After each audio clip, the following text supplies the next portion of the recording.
100 రోజుల పాలన మీద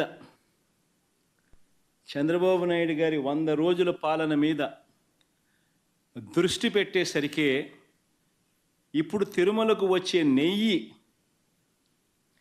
కల్తీ జరిగిందంటూ ఇంకో డైవర్షన్. ఇది నిజంగా అన్నిటికన్నా ఇంకా ఆశ్చర్యం కలిగించే పెద్ద డైవర్షన్.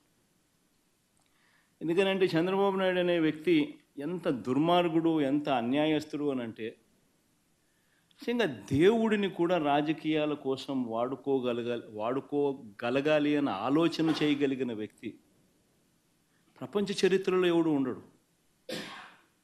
ఇంత అన్యాయస్తుడు ప్రపంచ చరిత్రలో ఎవడు ఉండడు.